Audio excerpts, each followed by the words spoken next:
Doctor ortho Ayurvedic oil and capsule. अब दर्द भी घुटने टेकेगा। देहरादून बनेगा स्मार्ट और स्वच्छ। देहरादून को स्मार्ट और स्वच्छ बनाने का विजन। नगर आयुक्त ने किया साझा। कूड़ा मुक्त और आधुनिक शहर बनाने का लक्ष्य। उत्तराखंड के नैनीताल, उत्तरकाशी और टिहरी गढ़वाल समेत कई जगहों पर भारी बर्फबारी। कई क्षेत्रों में भारी बर्फबारी, जनजीवन अस्त व्यस्त। भारी संख्या में पर्यटक फंसे। एसडीआरएफ ने रेस्क्यू ऑपरेशन चलाकर पर्यटकों को निकाला। विकासनगर के तीपरपुर क्षेत्र में लगभग 25 वर्षीय एक हाथी की संदिग्ध परिस्थितियों में मौत। हाथी के शरीर पर किसी प्रकार की बाहरी चोट या हिंसा के निशान नहीं मिले। वन विभाग हर पहलू से कर रहा है जांच। चार धाम में से प्रमुख धाम बद्रीनाथ और चतुर्थ केदार भगवान रुद्रनाथ के कपाट खुलने की तिथि तय। बद्री विशाल के कपाट 23 अप्रैल को खुलेंगे। वहीं चतुर्थ केदार भगवान रुद्रनाथ के कपाट 18 मई को खुलेंगे।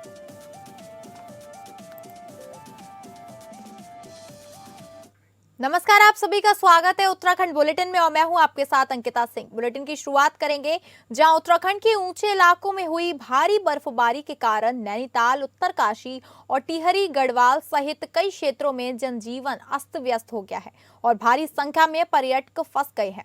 भारी बर्फबारी के चलते रामगढ़, मुक्तेश्वर, धनाचुली, नैनीताल और उत्तरकाशी के चौरंगी क्षेत्र में कई वाहन और पर्यटक फंस गए हैं।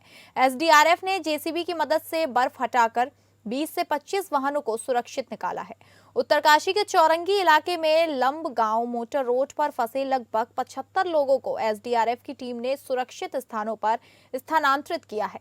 टिहरी के घनसाली के पास बड़ियार गांव में मायाली रोड पर बर्फ में फंसे 8 लोगों को सुरक्षित निकाला गया। वहीं बद्रीनाथ, केदारनाथ, गंगोत्री, यमुनोत्री, औली, मसूरी, चक्राता और मुनस्यारी में भी भारी बर्फबारी दर्ज की गई। खराब मौसम और बर्फबारी को देखते हुए सरकार ने कई जिलों में स्कूलों को बंद करने के निर्देश दिए हैं। प्रशासन ने पर्यटकों को सुरक्षित स्थानों पर रहने और गैर जरूरी यात्रा से बचने की सलाह दी है। मौसम विभाग के अनुसार अभी भी कई इलाकों में भारी बर्फबारी और ओलावृष्टि की संभावना बनी हुई है।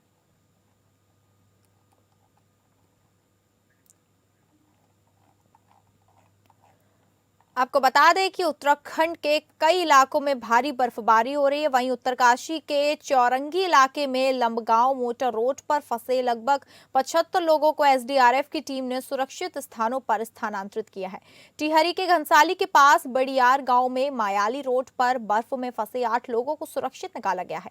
वहीं बद्रीनाथ, केदारनाथ, गंगोत्री, यमुनोत्री, औली, मसूरी, चक्राता और मुनस्यारी में भी भारी बर्फबारी दर्ज की गई। खराब मौसम और बर्फबारी को देखते हुए सरकार ने कई जिलों में स्कूलों को बंद करने के निर्देश दिए हैं। प्रशासन ने पर्यटकों को सुरक्षित स्थानों पर रहने और गैर जरूरी यात्रा से बचने की भी सलाह दी है। वहीं मौसम विभाग के अनुसार अभी भी कई इलाकों में भारी बर्फबारी और ओलावृष्टि की संभावना बनी हुई है।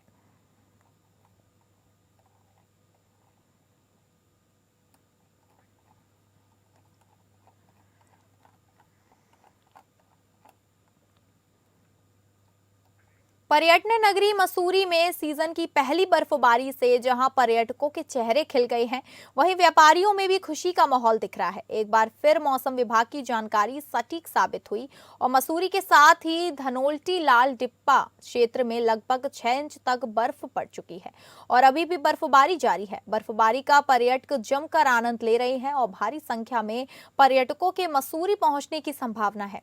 कई दिनों से लगातार चटक धूप खिलने के बाद आज सुबह जब लोग अपने घरों से उठे तो बाहर का नजारा देखकर अचंभित हो गए।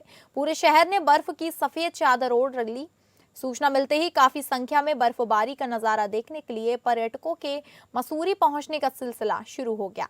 देखते ही देखते मसूरी में पर्यटकों का तांता लग गया।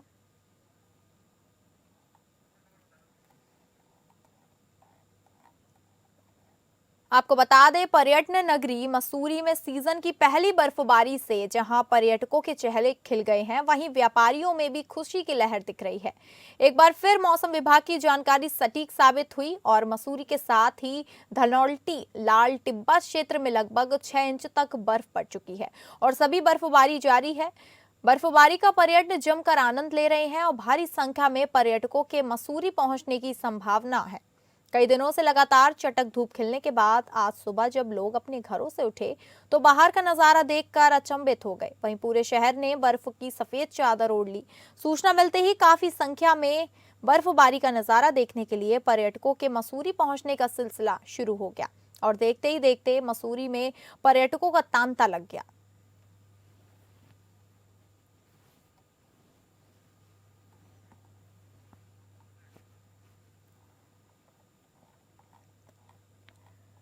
आपको बता दें कि जहां सीजन में पहली बार पर बर्फबारी से वहीं पर्यटकों के चेहरे खिल गए हैं, वहीं व्यापारियों ने भी खुशी का माहौल देखने को मिल रहा है। एक बार फिर मौसम विभाग की जानकारी सटीक साबित हुई है और मसूरी के साथ ही धनोल्टी लाल टिब्बा क्षेत्र में लगभग 6 इंच तक बर्फ पड़ चुकी है और अभी भी बर्फबारी जारी है। वहीं बर्फबारी का पर्यटक जमकर आनंद ले रहे हैं और भारी संख्या में पर्यटकों के मसूरी पहुंचने की संभावना भी है। कई दिनों से लगातार चटक धूप खिलने के बाद आज सुबह जब लोग अपने घरों से उठे तो बाहर का नजारा देखकर अचंभित हो गए। पूरे शहर ने बर्फ की सफेद चादर ओढ़ रखी थी। वहीं सूचना मिलते ही काफी संख्या में बर्फबारी का नजारा देखने के लिए पर्यटकों के मसूरी पहुंचने का सिलसिला शुरू हो गया और देखते ही देखते मसूरी में पर्यटकों का तांता लग गया।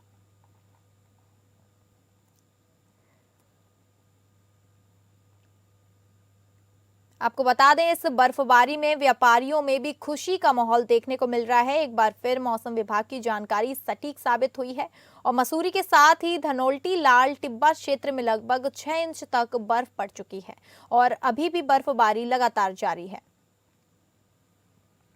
वहीं इस बर्फबारी का पर्यटक जमकर आनंद ले रहे हैं और भारी संख्या में पर्यटकों के मसूरी पहुंचने की संभावना भी है। कई दिनों से लगातार चटक धूप खिलने के बाद आज सुबह जब लोग अपने घरों से उठे तो बाहर का नजारा देखकर अचंभित हो गए और पूरे शहर ने बर्फ की सफेद चादर ओढ़ रखी थी।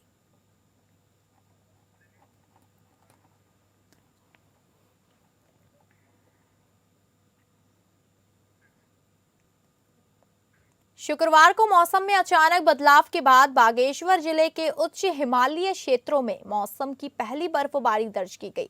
कपकोट क्षेत्र की पिंडर घाटी में स्थित ऊंचाई वाले गांव में बारिश के बाद तापमान में तेज गिरावट आई, जिसके चलते हल्का हिमपात हुआ। बर्फबारी से क्षेत्र में ठंड बढ़ गई। हालांकि किसानों ने इसे राहत भरा बताते हुए कहा कि इससे रबी फसलों का फायदा मिलेगा। आने वाले दिनों में तापमान में और गिरावट आ सकती है।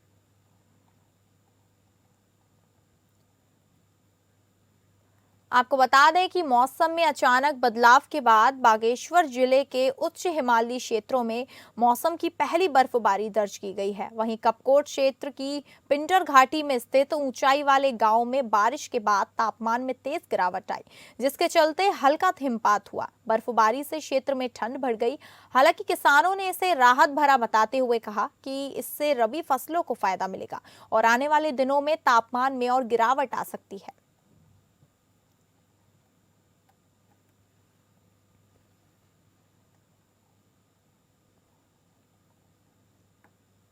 आपको बता दें बागेश्वर में मौसम की पहली बर्फबारी जो है वो शुरू हो चुकी है। वहीं ऊंचाई वाले गांव में भी ठंड बढ़ गई है। किसानों को राहत, रबी फसलों को फायदा मिलेगा, जिसको लेकर किसान काफी खुश नजर आ रहे हैं। वहीं शुक्रवार को मौसम में अचानक बदलाव के बाद बागेश्वर जिले के उच्च हिमालयी क्षेत्रों में मौसम की पहली बर्फबारी भी दर्ज की गई है। कपकोट क्षेत्र की पिंडर घाटी में स्थित ऊंचाई वाले गांव में बारिश के बाद तापमान में तेज गिरावट भी आई है, जिसके चलते हल्का हिमपात हुआ। वहीं बर्फबारी से क्षेत्र में ठंड बढ़ गई है। हालांकि किसानों ने इसे राहत भरा बताते हुए कहा कि इससे रबी फसलों को फायदा मिलेगा और आने वाले दिनों में तापमान में और गिरावट आ सकती है।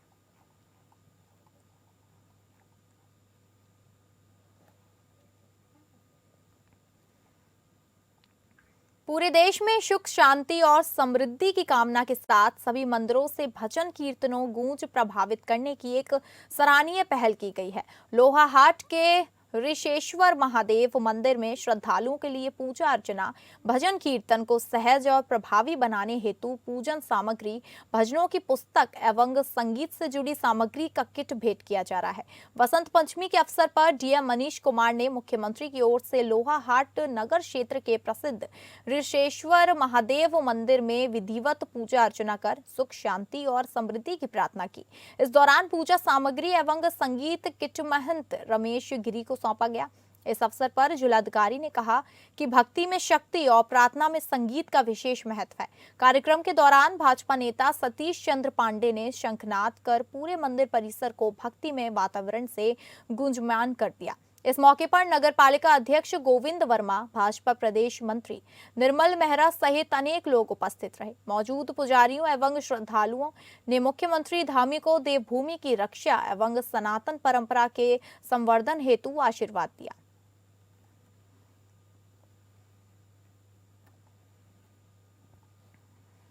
में ऐसी मान्यता है कि जो श्रद्धालु है वो यहीं पे पहले दर्शन और स्नान करके आगे बढ़ते हैं और तभी जो पुण्य है वो पूर्ण रूप में श्रद्धालुओं को प्राप्त होता है। चूँकि आज वसंत पंचमी का दिवस है, माता सरस्वती का आशीर्वाद और उनकी प्रेरणा हम सभी को, पूरे जनपद वासियों को मिलती रहे।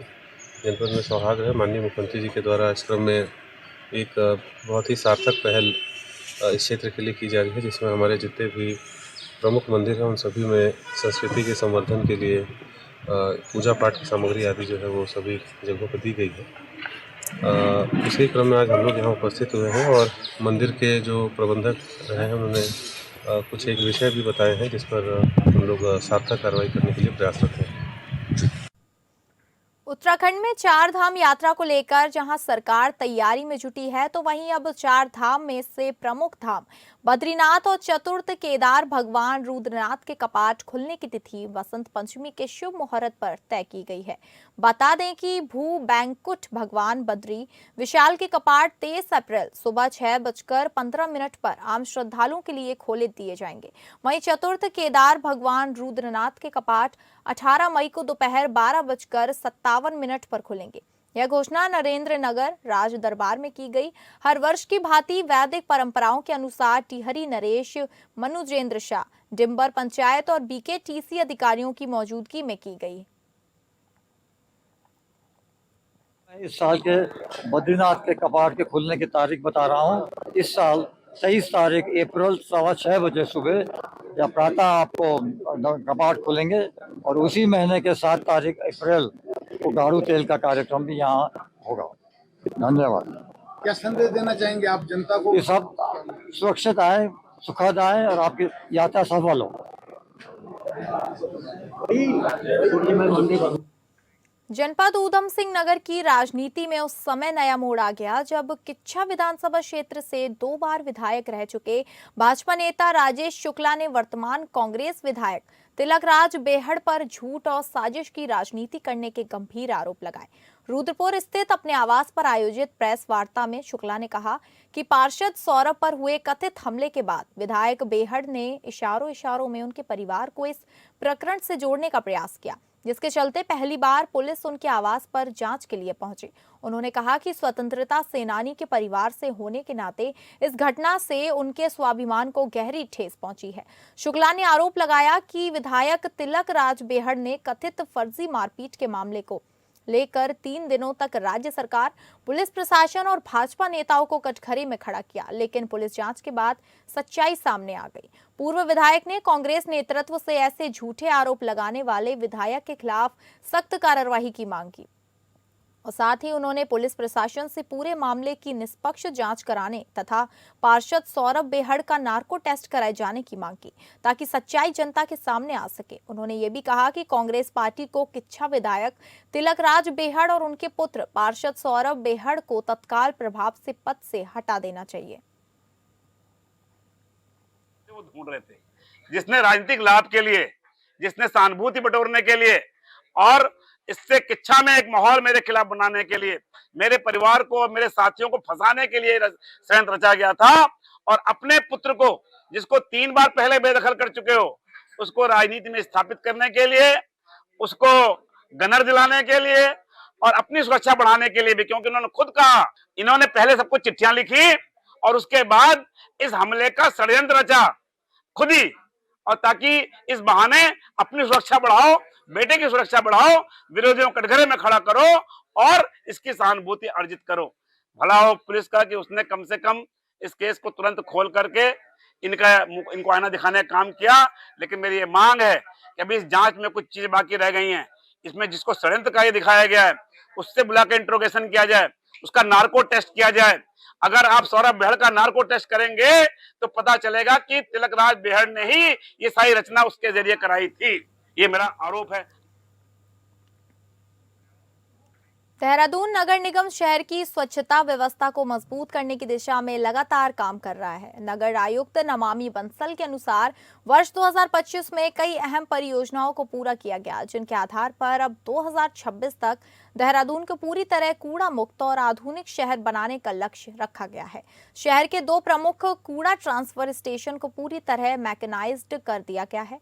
नगर आयुक्त ने बताया कि जोगमिंदर हॉल, फूड पार्क और गांधी पार्क जैसे प्रमुख परियोजनाएं अब अंतिम चरण में हैं। संकरी गलियों में डोर टू डोर कचरा उठाने के लिए छोटे ई रिक्शा तैनात किए जा रहे हैं। स्वयं सहायता समूह के माध्यम से यूजर चार्ज कलेक्शन में भी सुधार हुआ। साथ ही लेगेसी वेस्ट साइट्स का लगभग 50% हिस्सा साफ किया जा चुका है, जिससे 2026 तक पूरी तरह समाप्त करने का लक्ष्य तय किया गया है।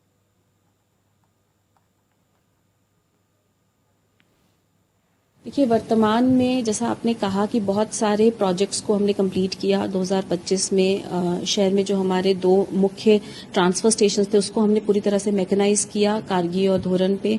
अभी वर्तमान में जो जोगमिंदर हॉल है और हमारा फूड पार्क, गांधी पार्क, इन सभी प्रमुख प्रोजेक्ट्स भी लगभग कंप्लीशन की ओर हैं। प्रयास किया जा रहा है कि जो हमारे संकरी गलियां हैं, कुछ ऐसे वार्ड्स हैं जहां पर कि हमें छोटे ई रिक्शास की आवश्यकता है डोर टू डोर कूड़ा उठान के लिए, उसको उपलब्ध कराया जा सके। और इसके लिए ऑलरेडी यूजर चार्ज कलेक्शन की व्यवस्था को बहुत तेजी से स्वयं सहायता समूह के माध्यम से लागू किया गया है और अभी तक अच्छा रेवेन्यू नगर निगम को प्राप्त हो चुका है। तो 2026 में जैसा कि अभी तक हम 50% 2 अपनी लेगेसी वेस्ट साइट्स को भी क्लियर कर चुके हैं, प्रयास रहेगा कि इन सभी कार्यों को हम पूर्णता की ओर ले जा सकें और निश्चित रूप से इसका जब 100% कंप्लीशन के बाद परिणाम दिखेगा तो शहर में काफी सुधार और आ जाएगा व्यवस्था में। जहां मसूरी शहर के सबसे बड़े बाटलनेक आड़त बाजार की शिफ्टिंग को लेकर मसूरी देहरादून विकास प्राधिकरण सक्रिय नजर आ रहा है। आड़त बाजार तहसील चौक सड़क चौड़ीकरण परियोजना शहर के लिए सबसे बहुत अहम है। इससे न केवल यातायात सुगम होगा बल्कि बाजार क्षेत्र का सौंदर्य भी बढ़ेगा। प्रभावित संपत्ति धारकों को पूरी पारदर्शिता के साथ मुआवजा और भूखंड आवंटन दिया जा रहा है। इसको लेकर MDDA उपाध्यक्ष बंशीधर तिवारी ने कहा कि आड़त बाजार जहां शिफ्ट किया जाना है वो व्यापारियों के लिए संज्ञान में है। मुआवजा वितरण की कार्यवाही चल रही है। बीच में अधिवक्ताओं की हड़ताल चल रही थी, इसलिए काम रुक गया था, लेकिन अब मुआवजा वितरण और रजिस्ट्री की कार्यवाही हम कर रहे हैं। कुछ व्यापारियों ने अपनी सुरक्षा से दुकानों को तोड़ना भी शुरू कर दिया। शिफ्टिंग के लिए जो हम जमीन ले रहे हैं उसकी रजिस्ट्री PWD के नाम पर करवा रहे हैं ताकि भविष्य में PWD उस रूट का चौड़ीकरण करे।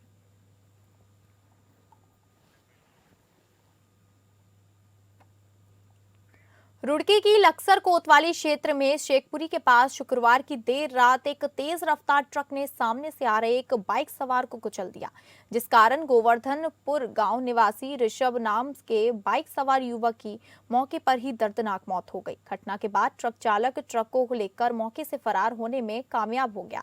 ट्रक के द्वारा बाइक सवार को कुचलने की यह घटना पास लगे CCTV कैमरे में कैद हो गई, जिसका एक वीडियो आज सोशल मीडिया पर वायरल हो गया। आपको बता दें कि युवक किसी काम से अपनी रिश्तेदारी में गया था। शुक्रवार की देर रात ऋषभ बाइक पर सवार होकर वापस लौट रहा था। शेखपुरी के पास सामने से आ रहे एक तेज रफ्तार ट्रक ने ऋषभ को कुचल दिया, जिस कारण ऋषभ की मौके पर ही दर्दनाक मौत हो गई। घटना के बाद ट्रक चालक ट्रक को लेकर फरार होने में कामयाब हो गया। ट्रक के द्वारा बाइक सवार को कुचलने की यह घटना पास लगे CCTV कैमरे में कैद हो गई, जिसका एक वीडियो आज सोशल मीडिया पर वायरल हो गया। वीडियो में दिखाई दे रहा है कि एक तरफ से दो बाइक जा रही हैं, जबकि सामने से आ रहे एक ट्रक के द्वारा एक बाइक को टक्कर मार दी जाती है। टक्कर के कारण ऋषभ बाइक से उछलकर काफी दूर जाकर गिरता है, जिसके बाद ट्रक चालक ट्रक को रोकने की जगह उसकी बाइक और ऋषभ को कुचलते हुए फरार हो जाता है। ट्रक से कुचलने के कारण ऋषभ की मौके पर ही दर्दनाक मौत हो जाती है। सूचना पर पहुंची पुलिस ने ऋषभ के शव को पोस्टमार्टम के लिए सिविल अस्पताल भेज दिया है, जिसके बाद ऋषभ के परिजनों द्वारा पुलिस को तहरीर देकर आरोपी ट्रक चालक पर कार्यवाही करने की मांग की गई। पुलिस फिलहाल मामले की जांच कर रही है।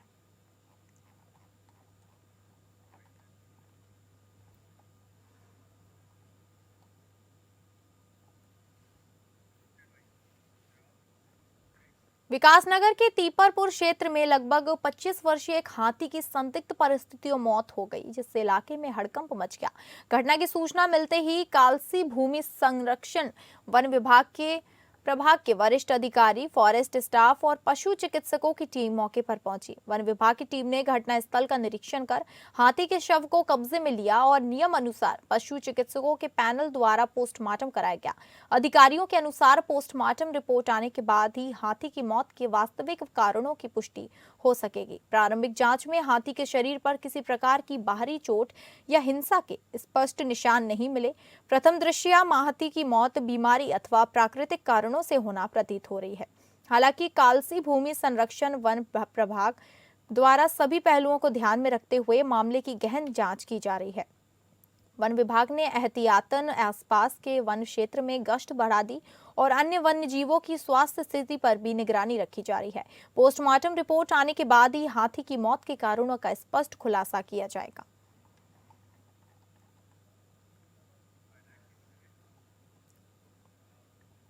जनपद में कानून व्यवस्था को चुनौती देने वाले एक सनसनीखेज मामले का ट्रांजिट कैंप पुलिस ने खुलासा किया है। वरिष्ठ पुलिस अधीक्षक के निर्देशों पर ही की गई कार्यवाही में पार्षद पर हुए हमले के पीछे की पूरी साजिश सामने आ गई।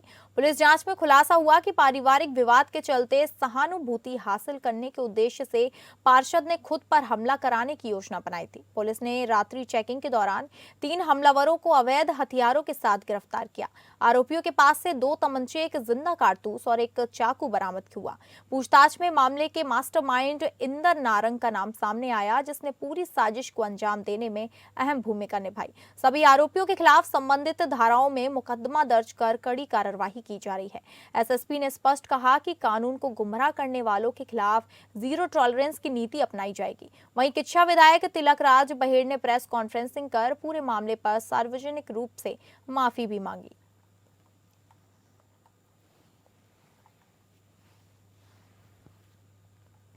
राष्ट्र की सीमाओं की रक्षा में सदैव अग्रिम पंक्ति में खड़े भारत तिब्बत सीमा पुलिस बल के हिमवीर एक बार फिर राष्ट्रभक्ति, शांति और बलिदान की कसौटियों पर खरे उतरते दिखाई दिए।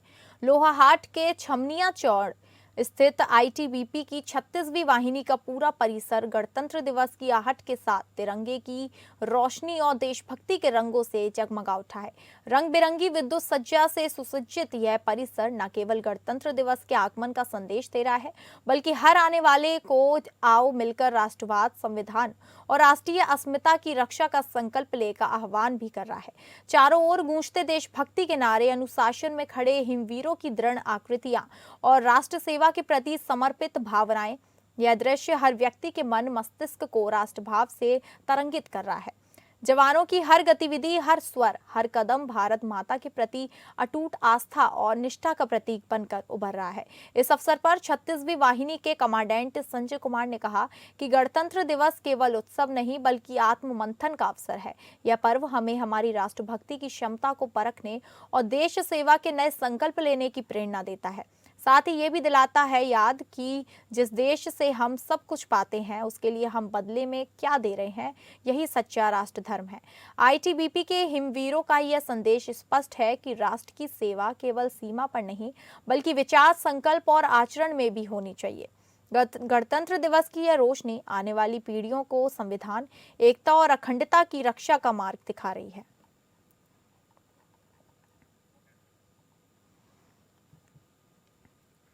प्रदेश का नाम राष्ट्रीय स्तर पर रोशन करने वाली एक प्रेरणादायी कहानी देहरादून जनपद के सहसपुर ब्लॉक की ग्राम पंचायत शंकरपुर निवासी संतोषी सोलंकी की है, जिन्होंने सीमित संसाधनों के बावजूद राष्ट्रीय ग्रामीण आजीविका मिशन से जुड़कर आत्मनिर्भरता की एक नई मिसाल कायम की। आज संतोषी सोलंकी एक सफल उद्यमी हैं और लखपति दीदी के रूप में पहचान बना चुकी हैं और 26 जनवरी 2026 को नई दिल्ली के कर्तव्य पथ पर आयोजित 77वीं गणतंत्र दिवस परेड में विशेष अतिथि के रूप में प्रतिभाग कर प्रदेश का गौरव बढ़ाएंगे। भारत सरकार द्वारा 77वीं गणतंत्र दिवस परेड के लिए देश भर से अपने अपने क्षेत्रों में उत्कृष्ट कार्य करने वाले किसानों, खिलाड़ियों, महिला स्वयं सहायता समूह सदस्यों, स्टार्टअप उद्यमियों एवं विभिन्न सरकारी योजनाओं के लाभार्थियों को आमंत्रित किया गया है।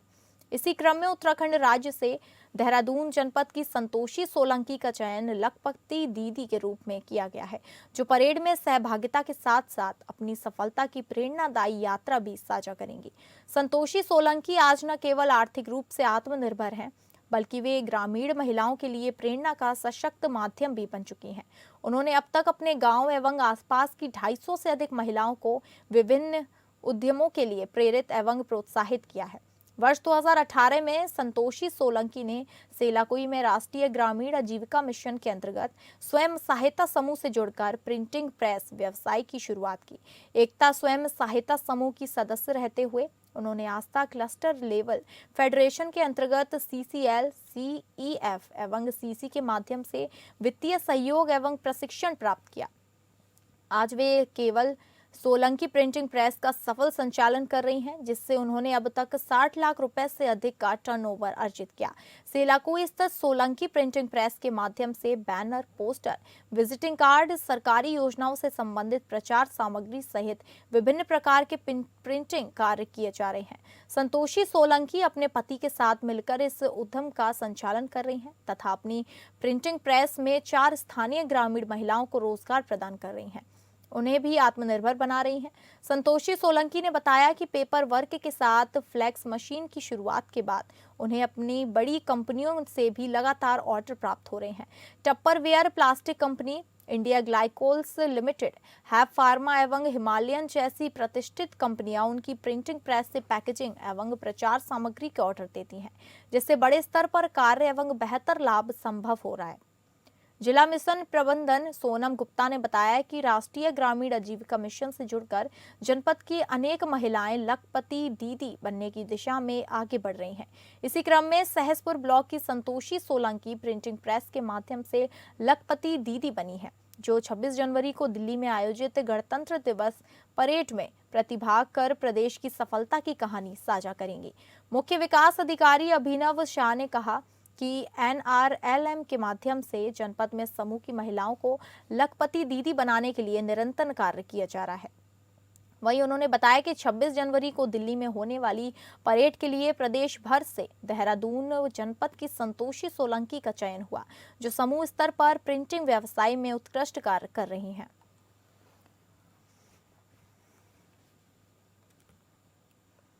तो फिलहाल उत्तराखंड बुलेटिन में बस इतना ही। नमस्कार।